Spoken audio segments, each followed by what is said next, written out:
back to Cast Me to Hell with me, Seb. And with me, Robbie. And this is episode 58. And this is Must See Films. Do you want to tell We'll just explain what this is first before we say the film we're looking at this week. So basically, we were looking at different ways to find new films and think about how we're going to order these. You know, there's so many films out there, and we're trying to think of how do we kind of contain it. And I came across, I have a list at home of top 100 films of all time that I've been getting through and not doing very well at getting through. Sometimes we're still, I think, about halfway through, and we bought it like 2 years ago. So I'm not doing great at that at home. Of the classic films that I've seen, like Spirited Away, that I've never seen before, and many classic of even foreign ones that I'd never seen before. So I suddenly thought, wouldn't it be cool for our podcast if we had something to follow, a structure to follow, not for every episode, but we'll do them fairly often. Yeah. And it's a must-see film, 100 scratch-off horror film poster that I got off of Amazon, which you can find on Amazon as well if you'd like to join along or do those kind of things, or you want to feel like you're part of our scratch-off. We decided we're going to do that one. And we've decided on our first film. Now, the dice decided. Decided. We have a system which is we roll the dice depending on the amount of number across, basically, and down. Yeah, and that helped us to decide. We went with that very kind of D&D kind of like let's let the dice decide. Which worked fine, but as I just said to Rob before we started recording, I think just throwing a dart at it seems like way more fun way to do it. The other one we did, you will see if you look on our TikTok, we will have some kind of video of how we did it this time. I think maybe we could come up with a more efficient way, which is throw a dart at it. Throw a dart whilst one of us holds the poster in front. Yeah, one of us holds it. So we're talking about it. When we used to be at my house, and I used to have house parties and things like that, at one point in time I had a dartboard, and I had a dartboard that we put up in the living room whenever a party was happening, which was a terrible fucking idea because the whole house ended up with holes all over the walls of that wall. You could just see like where everyone had missed. And then Rob reminded me of, like, we were talking the crossbow. Yeah. So I used my dad, I believe, for one Christmas had bought me he'd bought me not a real crossbow. It was like a toy crossbow, which you fired like foam pellets out of and things like that. It was like a target practice thing, it was like an archery set thing. Yeah. And years later, I still had it, and I found it in the shed. One party before, I'd found it in the shed. And I don't know why, but I'd come up with the idea. I was playing darts, and this wasn't during the party, but I came up with the idea of, I wonder what happened if I stick the dart into the crossbow and fire it. And I gotta be honest, it was actually a perfect little shot. It would fire but the speed behind it was fucking hell. And then I remember we were playing darts one night at the party, and I just probably several drinks in. I just was like, I've got a crossbow in my bedroom. Do you want to see what it can do to this dartboard? And then from then on, the night was basically we're playing darts with the crossbow to fire it as fast as it goes. Every time it went to the wall, it embedded deep into the wall. Yeah. So you're pulling it out. This was while still drinking, and literally, I think half the time, I think all of us went, right, at some point at night, someone's probably getting a dart crossbowed into their head or something like that. It didn't happen, luckily. We've tried, and we have certain people that would even consider whether it's a good idea to do it. I mean, it's a fast way to do a lobotomy. It is. Just fire it in. It might be better for humanity. There are certain people we think maybe need that. So that was the concept, and that is why I want to now get a crossbow and a dart. I've now decided in my head it should be a crossbow and a dart, not just a dart. But that would be a much funner way to basically close our eyes, or I don't know, cover your eyes, get a dart, throw it, and see if one of us dies. And if we don't die, we might have a nice choice of our next 100 films on our list, which now goes down to 99 films left.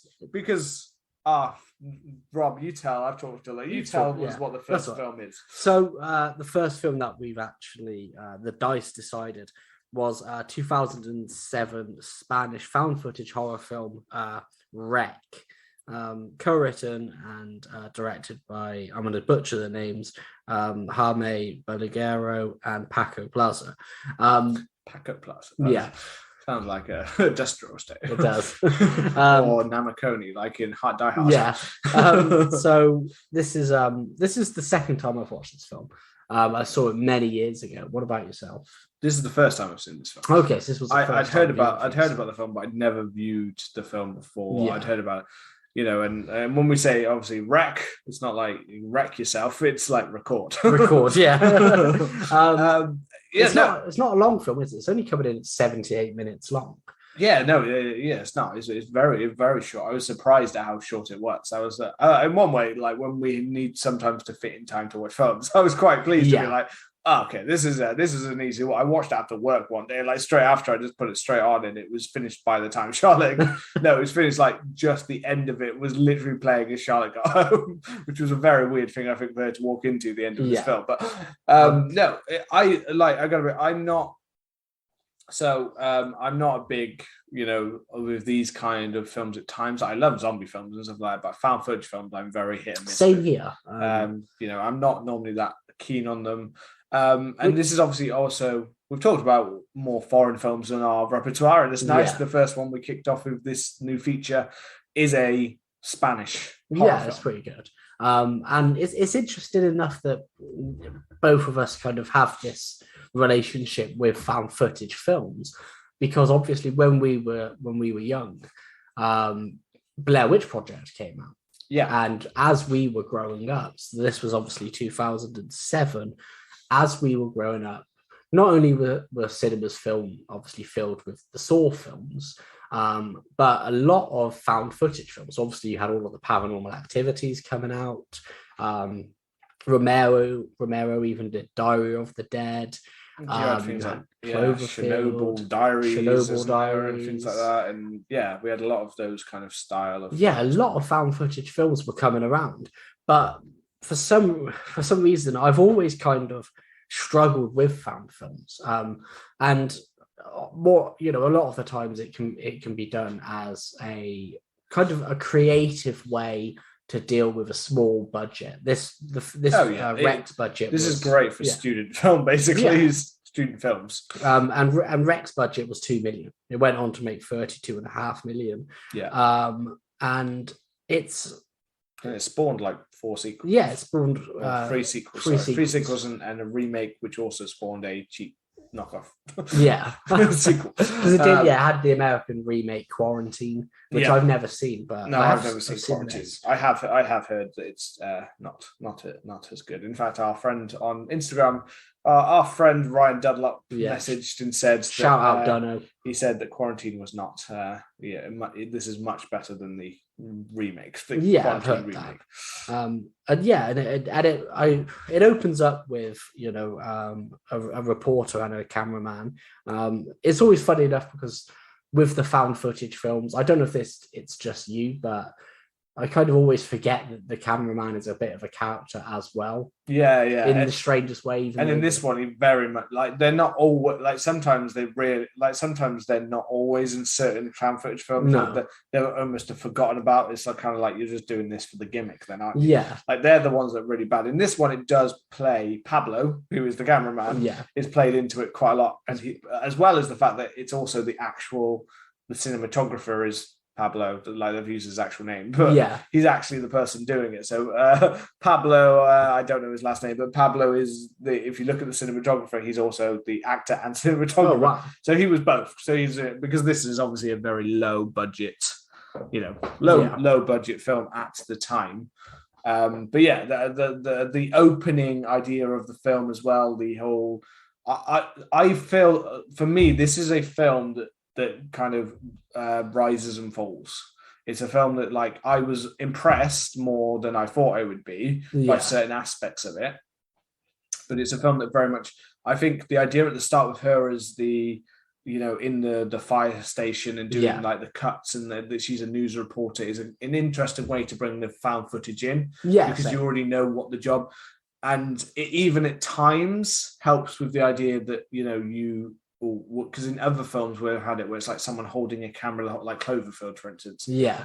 The problem with found footage quite often for me is the fact that it's limiting. It is a limiting style of way to do it. There are certain things that don't make logical sense anymore after a certain point. Yeah, holding a camera and still filming something at a certain point doesn't make any sense anymore. Yeah. This tries to give a reason for that, as in saying like reporters, even in the worst conditions, have to keep filming, which is keep recording. True a lot of the times they do if you look at war journalists. Yeah, exactly. And they can't just run off and thing, and they are documenting something. So you get it more within the role, whereas in, say, Cloverfield, when the guy just keeps, it's like, dude, come on, like, put down the fucking camera and go. Like, you know what I mean? Like, in those kind of things. And, it's the same reason, like, it worked kind of in, say, Blair Witch originally. Yeah. Because it worked a bit, but also because they were recognized the time. This is why it has to be a short film. I guess because so, yeah. you run most found footage films are actually quite short, because there's only so much time that you could keep something like this running, saying that they were going to go. You can't do a 2.5 hour film where you're thinking they're running around, because it just starts to get logically stupid. Yeah. And some of the worst found footage films are the ones when they're just like, I don't really care about the logic of the part of it. But sadly, that's all that my mind went to with any found footage, is always like, so why are you still holding the camera? Yeah. Why are you still doing this kind of thing? But this had probably a better reason than most. Yeah, no, definitely. I think they were able to kind of justify that. I think probably right until the very end, which ironically is, I mean, it would have been a point where I'd have been like, nah, stop filming. Yeah, but it kind of makes sense. Definitely is. There's a bit, it is towards the end, but there's definitely a bit such as like a chase on the staircase when you start to be like, why are you still holding the camera? And definitely the very end part is definitely so it does definitely push that up. Before that though, because even the I'm blanking on what her name. Angela is still pushing for him to keep filming, even when she starts getting erratic at times. She still kind of pushes for the cameraman to keep filming. But what I think makes this film stronger is that opening, where we kind of just see the day-to-day, like the filming, like almost like the fact that yes, she's a reporter, but she has to basically record, like she just has to be there the whole time. She has to be basically bored by the fact that she's kind of watching it. And it does give something to the character, which again is something you don't always get with found footage, because you start straight away with a found footage as if sometimes you're even just following the camera. You're not following the people. Yeah, so you don't get a chance to like the people or things like that, because they're just suddenly, oh my God, we're in the middle of a conflict and oh my God, that's happening. Whereas this, we actually get quite a build. Even though it's an hour and 7, there's quite actually a portion. It's a decent bit, before she gets into. Well, I mean, we get the we get the call that they have to go get Mrs. Escudero, who's trapped in her apartment and screaming, and then you obviously accompany the 2 firefighters. So we kind of get a bit of a like a reason why we have to go there, and then I think.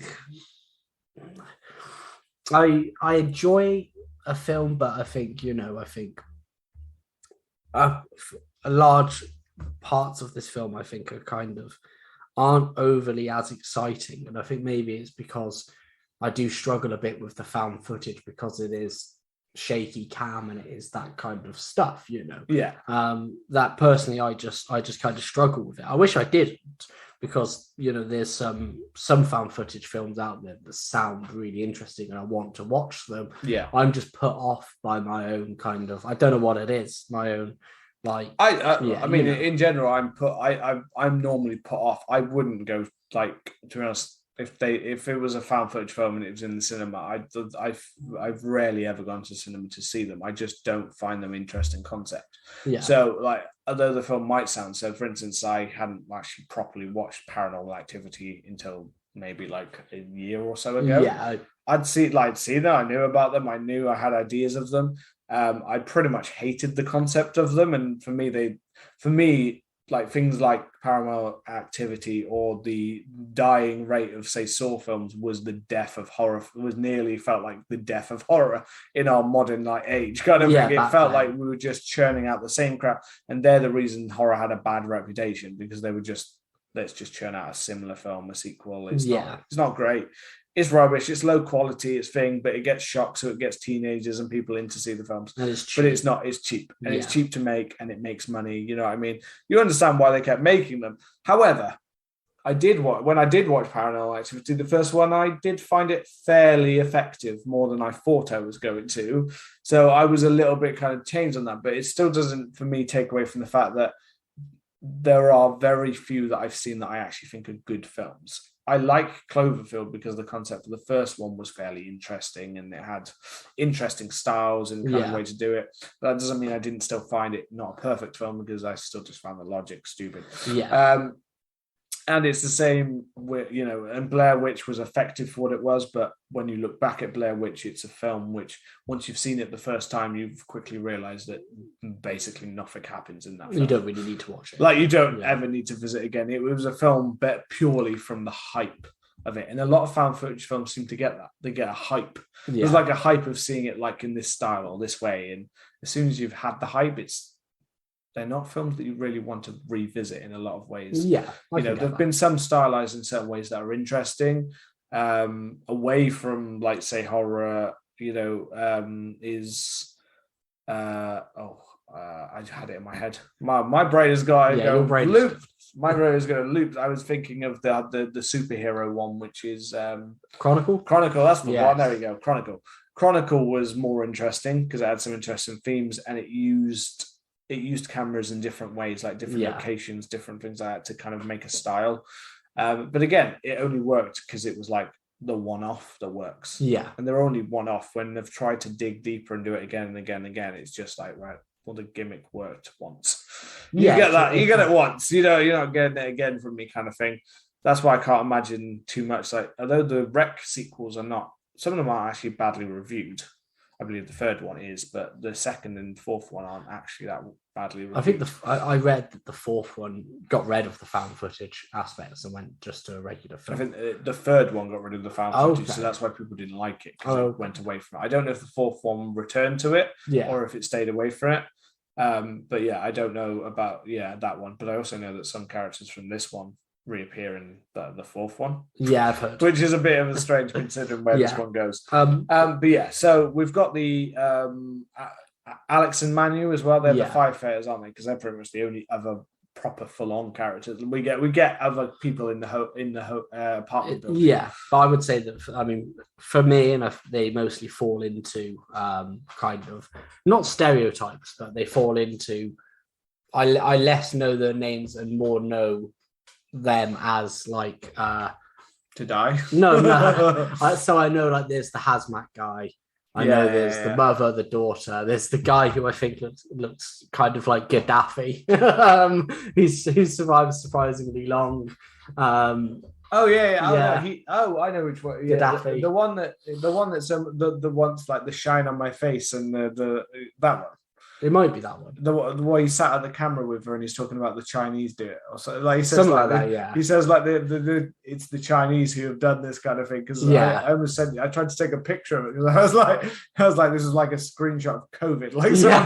Like someone talking about like the way they talk about it. But for me, he looked like a cross between. He looked like Vincent Price or an elderly Tim Curry. He just looked like someone who's like that. But not to say about Vincent Price or Tim Curry. No. But at the same time, he also looked like someone who might molest you. I had Gaddafi vibes. I get that's why Gaddafi would. Gaddafi makes pure sense, but he lit up the screen on my profile when I was like that. I was like, I like this. I don't like this guy, but he came across very like old man who couldn't shut his mouth. Oh yeah. I don't know. It's for me like they fit into that, and for a film this long and for that kind of film.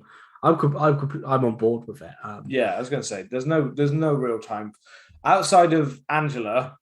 There's no real time for any character development. No, not to be honest.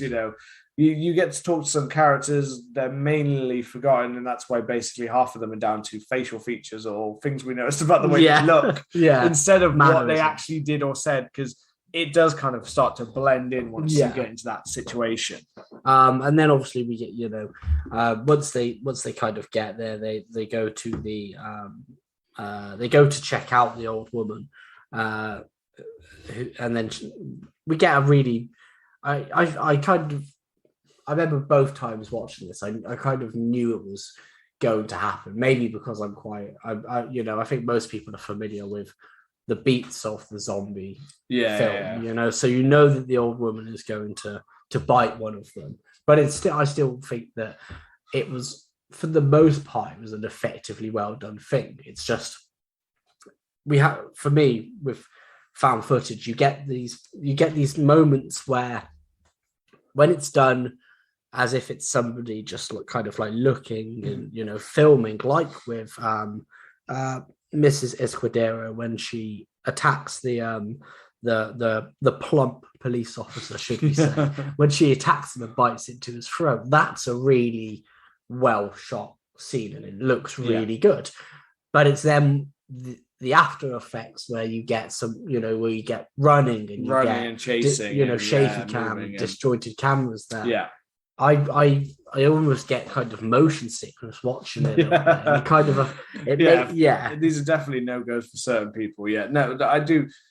That's what I mean. Like that at that very opening, we get these nice, like, kind of, but much more kind of still, like, shots, say, like at the very opening of the film with Angela, where we're around the fire station and things like that. But they're mainly that because you're just following and you kind of get to know her a little bit of like what she's like. She's not.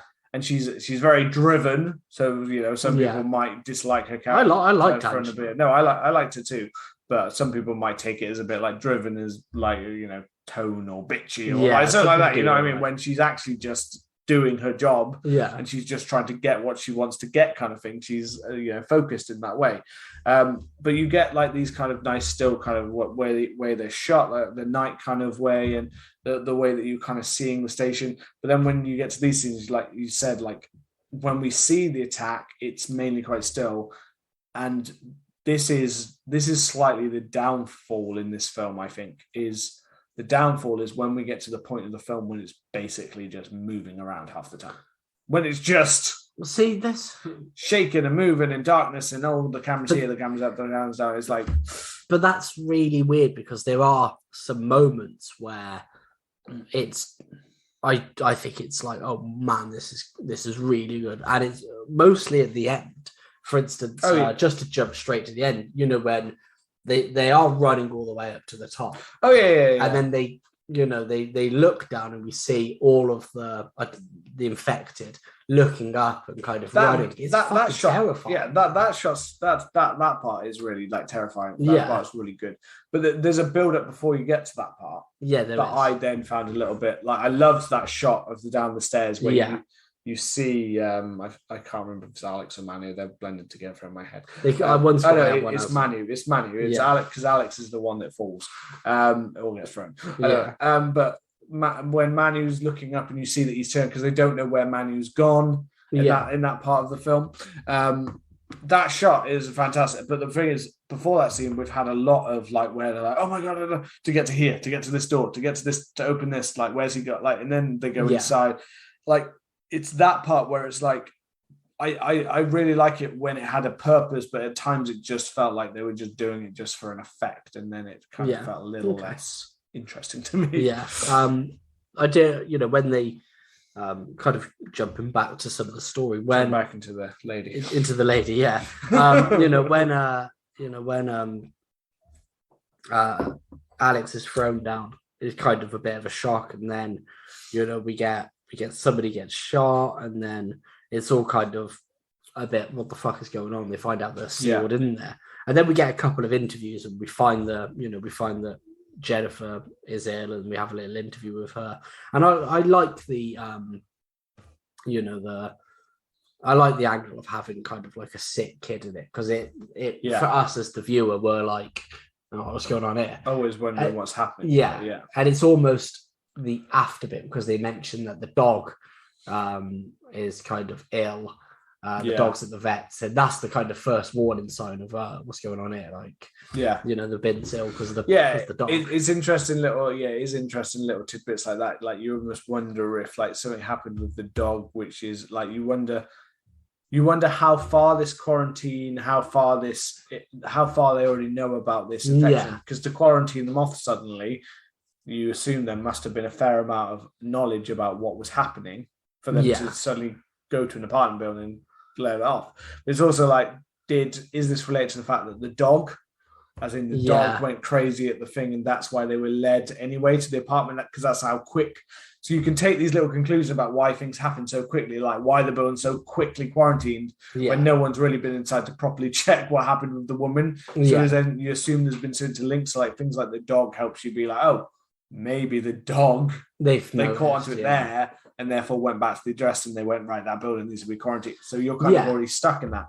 And the quarantine gives a very like nice effect, especially because you get another part out of Angela here, where you get to see her going from this quite cool and focused, even with the lady. She freaks out a little bit, but seems to calm a little bit. Yeah. But it's when she's suddenly enclosed in this that you see her character kind of change a bit to this kind of shit. Like, what is going? Like, you can't do this to me, kind of thing. I've been in control of it. Like, it's almost as if she thinks she was in control of the situation, and now she's completely fucking not. Yeah, you know what I mean. And the rest of them obviously all freaked out, and you've got your ensemble of random weird characters that are around him. The Chinese couple, then the daughter, the white and the daughter, the Gaddafi, the open mouth guy, and his wife who talks for him. You get that strange kind of weird. It's also nice, like it's very easy, like we were saying about foreign films. This is a Spanish horror, and I know quite a few good Spanish horror films that I from what I've seen of Spanish horror, I quite like quite a lot of their style with Spanish. I've mentioned before about, say, The Orphanage, which I think is one of my favorite Spanish horror films.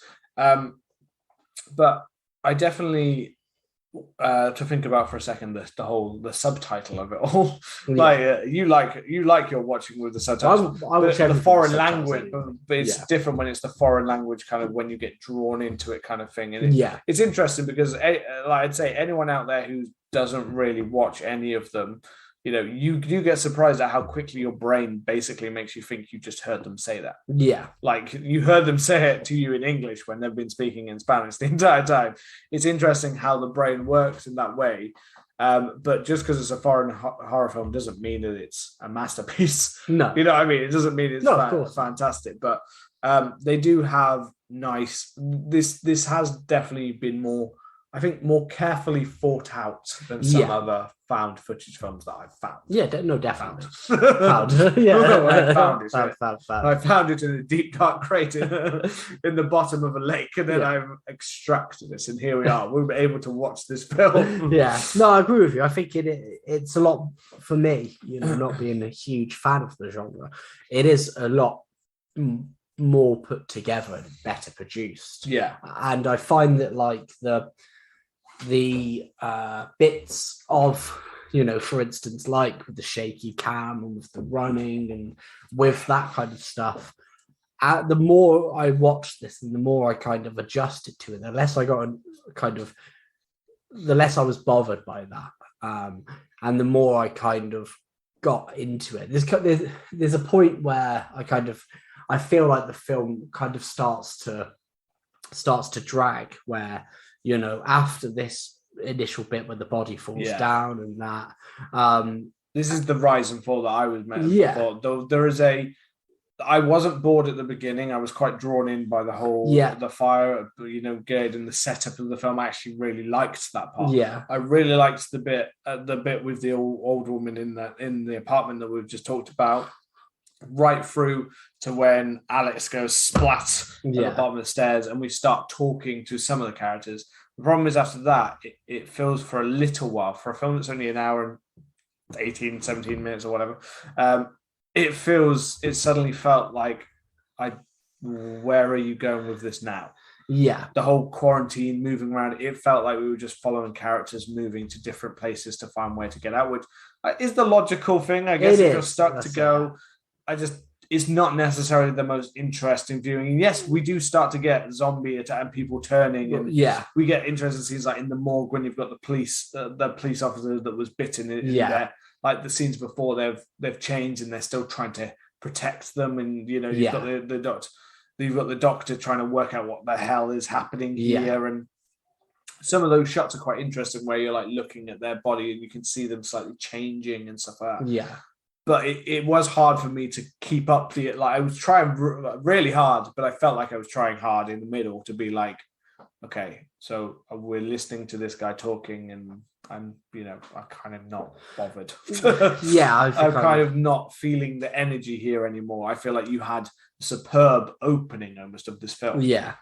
But I'm now questioning if you know where to go with this film. Yeah, I think for me it's more like we have the scenes like the bodies being checked over and the doctor explaining things and stuff like that, and I don't know, I found it less interesting than, say, if it hadn't have been found footage, and maybe we'd have been able to have some kind of like soundtrack over it, and kind of like looking and test and checking these bodies in a kind of a different scene as opposed to a camera zoomed in looking, So more like the exposition is a strange thing to have in this kind of style. Yeah, it's a tricky one to... It's a weird one to get, which is weird because you think, well, that's how television interviews and stuff, but again, they're stylized, whereas this is trying to stay quite raw footage. Yeah. So therefore, like, when you're listening to it, so like you have the doctor who says about like the rabies, as if it's like a rabies disease and things like that. And again, so you think about, say, the dog again and things like that. Yeah. But you think at the same time, you're like hearing him explain, and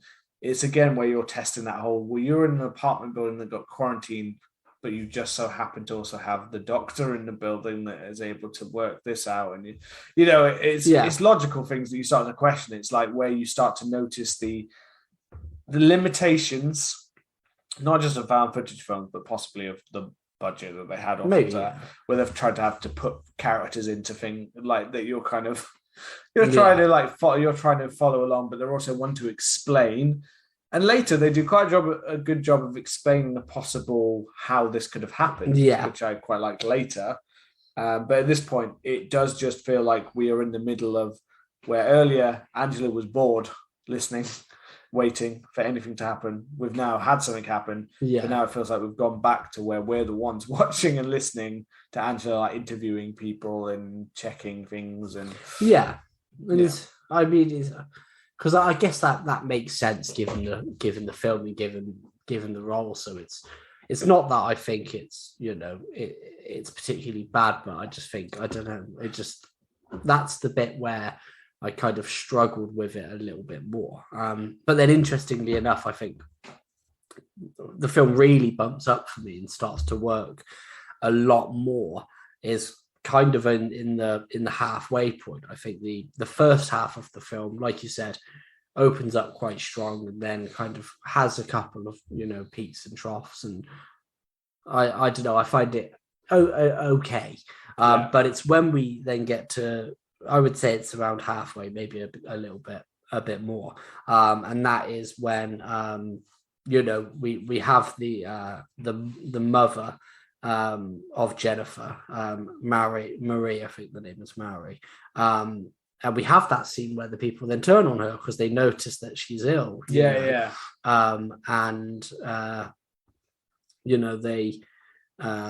She's getting, she gets bitten by a girl, and then the girl runs up, and then she gets handcuffed to the thing trying to chase her.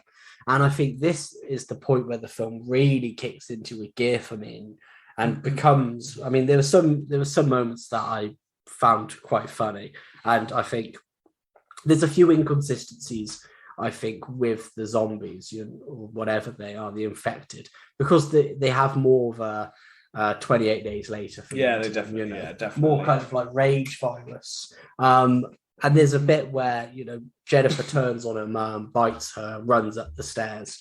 And then obviously she gets handcuffed, which I think it's great because it's going to come into play later. And when it comes into play, it's into play so well.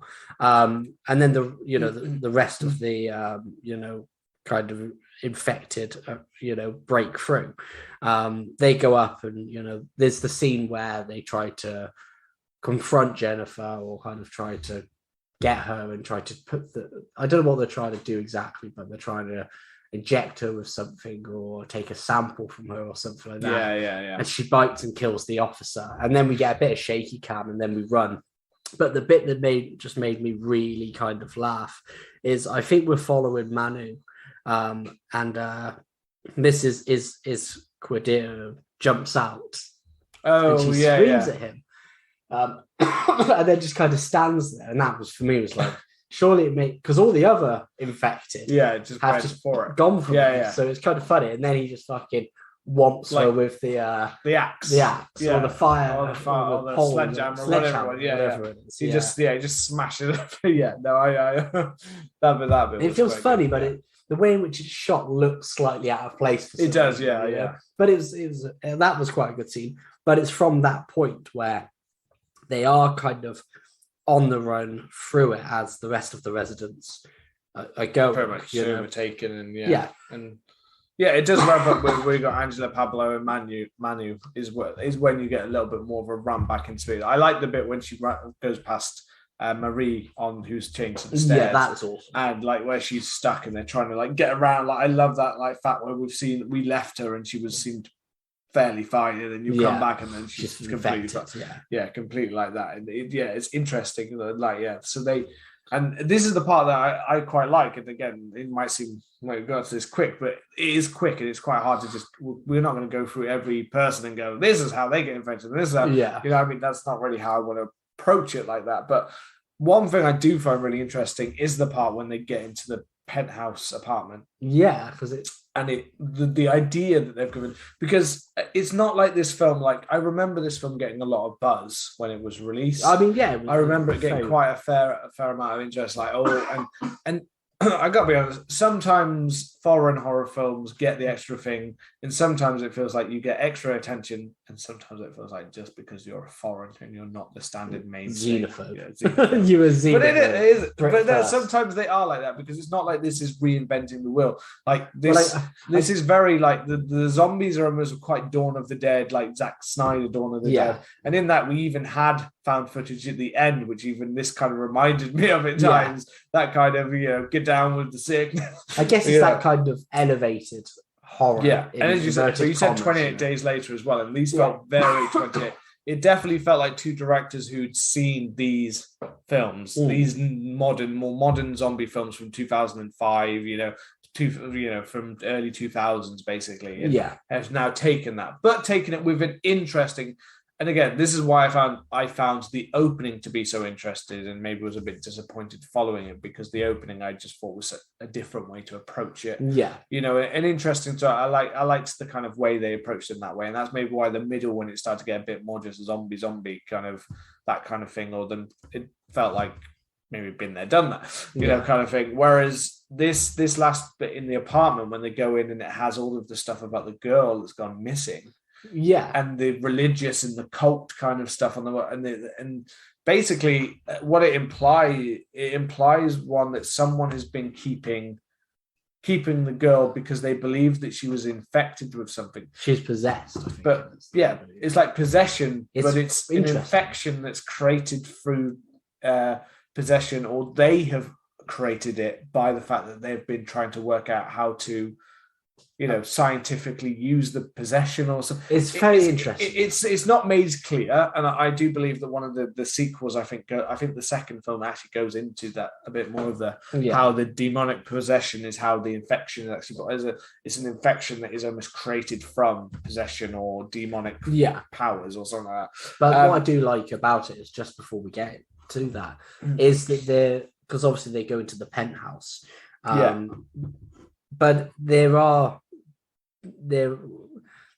drops and little like tidbits about the person who lives in the penthouse before. So they do mention that, like he doesn't live there, or he goes once a month from somewhere. And I'm sure they do say he comes once a month from the Vatican or something like that. You know? So it's kind of dripped in. There is some kind of something in the penthouse, some importance in the penthouse.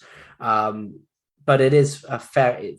It's quite an interesting way in which they added a kind of a spin. Like a religious kind of spin to it, kind of bringing possession and zombie together, kind of that kind of different stuff. The supernatural with the zombie infection, one that's more scientific, one that's more religious, supernatural. And they bring those ideas together. So it's got so they have that tape recorder where they're listening to what they've done and that they had. And that's when we get the idea. It's got here the name Tristana Medeiros, which I don't know. But that's a girl that first you see clippings of she's been kidnapped or taken or something like that. Yeah. Or she showed, and the girl that had shown weird kind of possession things has been taken or disappeared, and all these things that show they don't know where it's gone. Commit some murders or something. Yeah, I guess it's difficult because obviously we kind of take it for granted, but in a foreign film you'll get subtitles, but another thing that we'll get is obviously in English films, or I guess whatever your native language is when they show newspaper clippings, etc. You're able to read them. Yeah, I don't know any Spanish, so I was going to say they show a lot in the subtitles. We only got sections. It read some of it, but it only read parts of it. Yeah, and at the same time, the tape recorder is playing over the top of most of them. So therefore, you're mainly hearing what they're saying on the tape, even though they're showing newspaper clippings at the same time. And in that, it's like whoever the person in the penthouse was obviously doing. We can tell that they had the girl and that they were doing some kind of test, as if they were trying to help her, possibly, or test on her, maybe. Yeah, it's unclear. It is left ambiguous, but I don't mind that at all. I enjoy it. A bit of that, and I liked the fact that there were clues, but it wasn't definite. We don't know, but it almost sounds as if somehow the infection part of it has come from when they were trying to test something on her, and it's kind of gone wrong slightly. So it's interesting because that information is broken up throughout the film. Yeah. Obviously, this is when we've just got Pablo and Angela in the penthouse when, they've had to work their way in. They had to have the old keys and stuff to try and work their way in. So that's interesting. They've left Manu outside. And then, which is also followed by a nice, this is when we get that good shot. So they've had all of that, but we don't quite know. But you get the whole, nope, I've got the order wrong there. I've got the wrong order. What are you because thinking? They go into a different place to get that. They go into the penthouse, they see the thing, then they go into the attic, don't they? Yeah, which is after. So first they had to go and find it. That's when Manu was left outside the door. Yeah. Then that's when we get that scene of the stairway because which is they went to get it. So that's when they rush back out and you see this kind of spiral and you see the camera kind of moving and falling and then that's when you get the shot of Pablo turns down to see what the hell's that noise of people coming behind because they know so it's nearby, but they're like, where the hell is Manu? And then we get all of the people, residents of the house in this slight spiral making their way up and get stopped when they all kind of stop and look up. Gaddafi and there appears below there's Manu.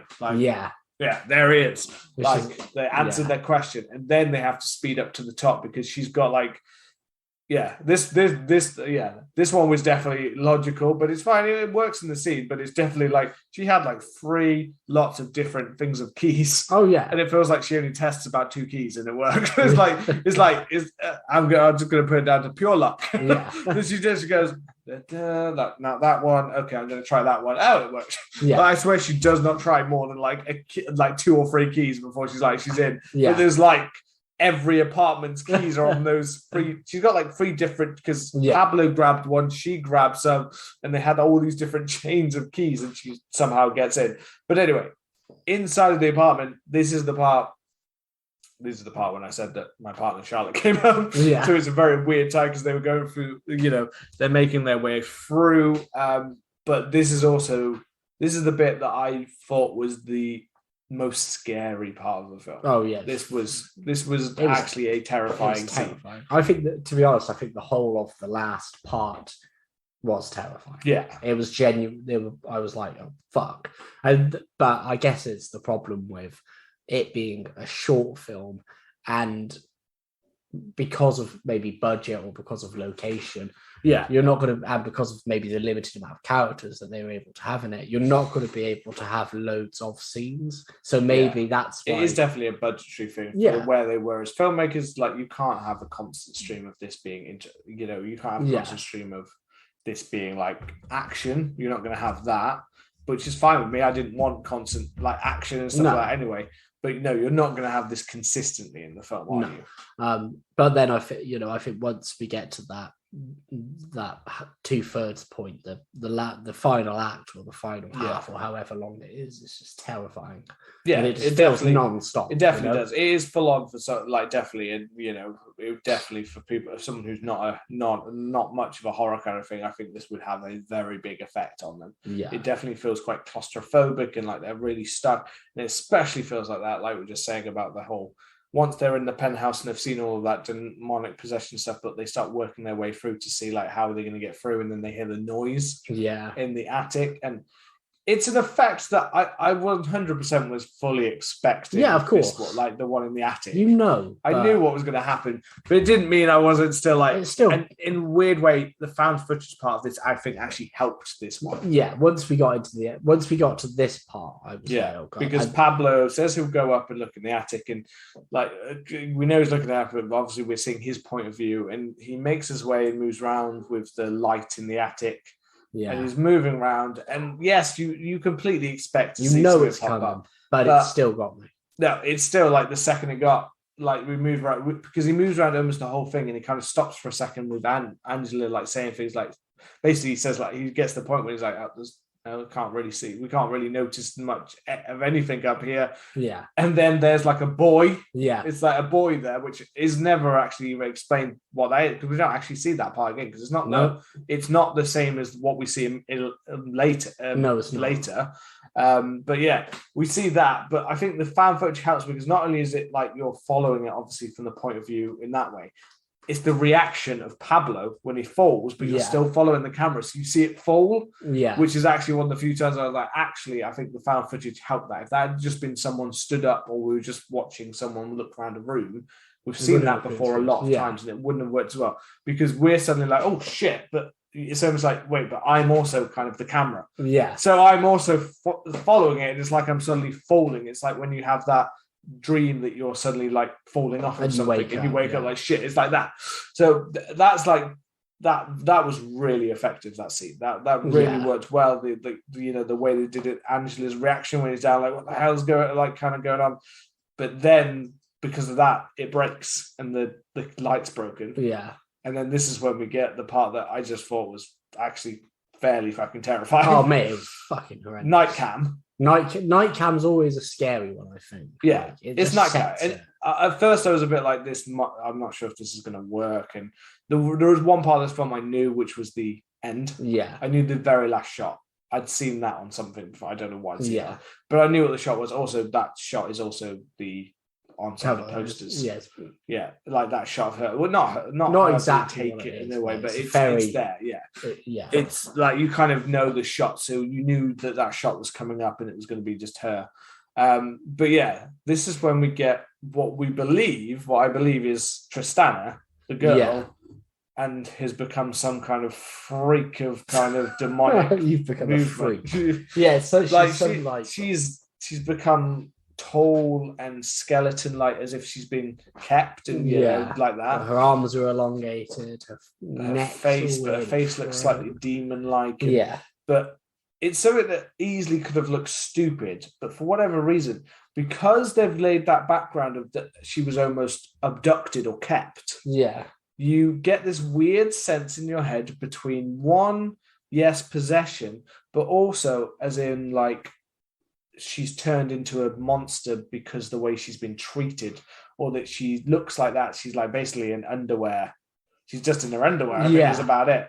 But she looks so skinny that you almost think like she's been kept and tortured, or she's been kept and basically malnourished for years. And at first you're kind of like between whether it's only once you notice that she's quite freakily tall that you start to wonder what is, because you start looking at her going, is she, is this just a girl is this just the abducted girl? And then you start to see the way she's acting and like, holy shit. And you start to notice that she can't really see them. Yeah. She's reacting to sound, and we're following the cam and watching it with that. And this is when we kind of have Pablo kind of makes a knock something and makes. Well, he tries to lead out the kitchen, doesn't he? They tried to sneak past any kind of film that, and even kitchen. Like, see, if I was a bit like, I don't even know where the fuck they are right now. Like, I'm a bit like, well, I'm assuming it was a kitchen, but that whole idea that they're like silent as they're watching Tristana come into the room and make her way around, and you're kind of just like, what the fuck is that? Like, but it's the sound and the noise, but also the lack of noise, because they're just literally hearing her noise and they're not trying to make any noise. And you see Angela's like trying not to breathe. And so we have that whole movement, and it is terrifying. Properly, like, it's terrifying. And then when they try to sneak past her, you're like, how the hell are you doing? Like, you're like, she's gonna hear you. Of course she's gonna hear you. You're right fucking next to her. Like, and then so you're kind of expecting something to go wrong there, so where it goes, but then you get a point of view of being beaten to death, basically, by this as it goes off, and you just see this violent. Well, she starts swinging, doesn't she? Swinging and then being dragged. She's holding like a hammer as well. She's got a hammer. That's another weird. Like, I didn't notice it at first until she was there with that, and I was like, why has she got like her weird long dangly arm, and there's like a hammer, as if she swings it as if she hasn't got the strength to actually like pick it up. She has to kind of just whack it, kind of thing. Her arms, like she got two dead arms. Like that arm dead. She's got dead arm. Like when your arm basically falling asleep and you're just like trying to wiggle it about. It's not doing that. So we get that, and we get that Angela doesn't even know what's been going on because she's gone, and then comes back.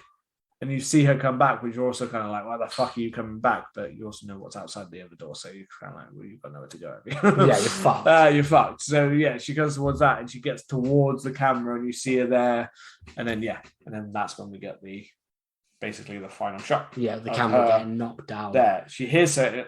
I think she hears. She sees. She moves the camera around. She sees Tristana.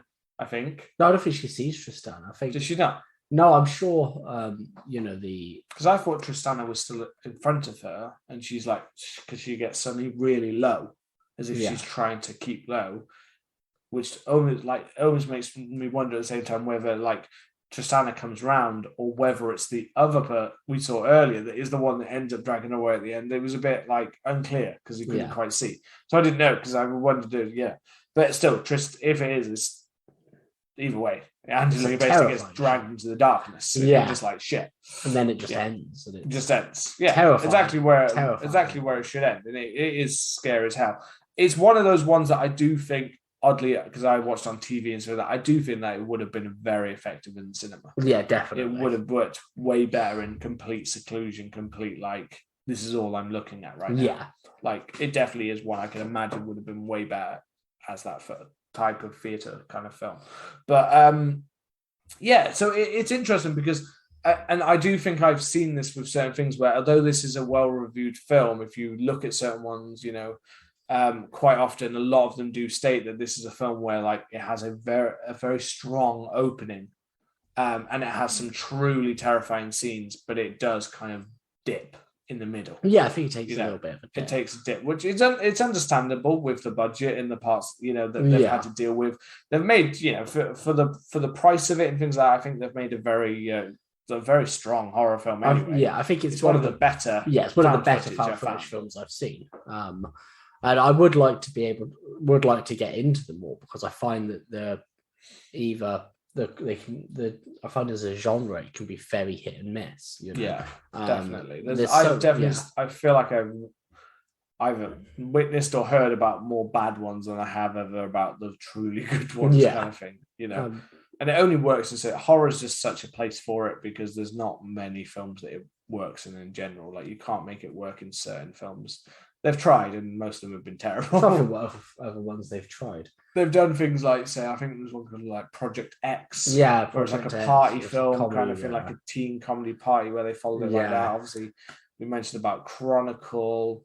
I believe there was also one that was, non-horror that was more. It was found footage, kind of like I guess like Project X was like a kids film where I think you were kind of following like the point of view of them and them with their cameras and the the robot thing itself was taken. So yeah, you've got loads of those, but Yeah. it's always like a bit of a reach. It always feels a bit like Yeah. a bit like this probably would have just worked better as a standard format film than a found footage. Because I'm definitely still not convinced that that majority are good. Most of them I feel like are, you've got some good ones, but I don't feel like there's a truly great. Some people might try to say Blair Witch, but I think that was more great marketing, not great film. I mean, they probably are. I know that this film was obviously really well received, and I'd say it's a really good film. I enjoyed watching it. I think there's a lot of things that went in its in its way, such as it not being long. I think if they'd have tried to make this an hour and a half, an hour and 40 minutes, I can't see how they would have been able to. It would have got. I mean, the fact that it's it's definitely a down. The fact that it's an hour and only an hour and 18 minutes, and we felt like there was a slight dip. Is a bit. It's not a great thing for a film that's that short. Yeah, but it's definitely good they didn't try to extend it out any more than they have. I'd be interested to watch this. I hear the sequel is done slightly different style because it's like SWAT cameras where the SWAT team goes. That'd be interesting. It follows directly on, apparently a bit more of an action film than this one. Yeah. But then the first one was enough of a hit that the second one had. I don't know. Actually, I heard that the director basically spent the same amount on majority of all of the sequels, even though they got extra. Like he tried to keep it because he didn't want to turn it into something that it wasn't. Yeah. Didn't want to turn it into some other like bigger.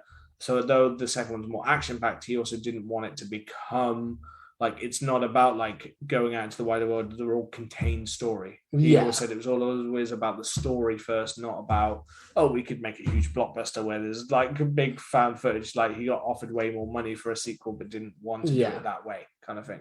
Which I get that, but yeah, I'd definitely be interested in the sequel's the one that definitely spiked my interest.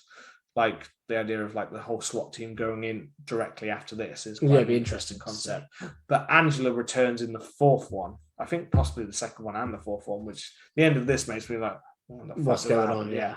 Unless she is infected. She could be. It could be that she's like infected in the fourth one. I don't have no idea. It could be a throwback. Yeah. I mean, it could be a throwback. Thursday. I mean, I guess maybe one day we'll get around to covering them. I mean, quite possibly. But before that, we've got another 99 films that we've got on the list together. Yeah, we have. So we will work our way through that. You can go. As I said, you can find that list on Amazon. Like you'll see it on Amazon, and it's an interesting list. It's got a lot. It's got some that we've already covered, which we've already said. If we've already covered it, if it has a sequel or a remake that we have not covered, or an original that we haven't covered but we've covered the remake, then we will cover that as an alternative. For instance, I believe Halloween is on the list, and we've already seen and done Halloween a lot. So we would have to find an alternative way to do that. Instead. So we'll take a quick peek over to the social media lounge. You can find us on Instagram, Twitter, TikTok at CMTH Podcast. So obviously, our boy Ryan Dunlop, shout out. I haven't seen him for a long time. Thank you for supporting the pod. Yeah, we go back. He might even remembered the crossbow dart. I feel like that. It was at that stage. It was the college. It was the college years. He said much better than the remake. Quarantine, I think it's called. It is Quarantine. I just checked. And then we got JM Kilborn, who said it scared the shit out of me, especially because the first time I saw it, I had just moved into an apartment building. So yeah, I guess it's not going to be the warmest of welcomes, is it? And have you got anything else to add? No, I think so. This was, it's a fairly straightforward. It's a short film, so like, there's not a huge amount we can delve into. There's not a lot of production, or like, from what I found, I can't find a much deeper in that. It is pretty much someone made a film. They didn't have a lot of money, but they got a bit of funding, and they managed to make something that's a pretty strong horror. Yeah, pretty scary as well at times. Definitely the ending. For that the last act I think it's just incredible. It's heart racing. It's got some beautiful shots in it, and then that ending is just. I mean, a lot of these found footage endings end with these kind of climaxes. Yeah, like sudden cut off, something in the corner, something just to freak you out. Yeah. But for me, this one is much more one of the effective ones, and it was genuinely terrifying. Yeah, because I do generally normally not find in any that I've seen that there's much character, whereas at least we've kind of followed Angela we've followed her from beginning to end. We get a little bit of a reason to care in a certain way. Well, as always, thank you for listening to the show. If you've enjoyed it, make sure that you're subscribing so you can get the episodes as soon as they're released. And if you can, leave us a lovely review. It always helps us. Spotify now allow you to leave reviews. So if you could leave us a review, that would be great. Our aim is to get 10 on there by the end of August. So let's see if we can do it. And until next week, we will see you then. Steer clear of any strange old ladies. Don't go with the fire department to be called out to go and check on them. Watch out for your children. Watch out for your children. See you soon. Goodbye.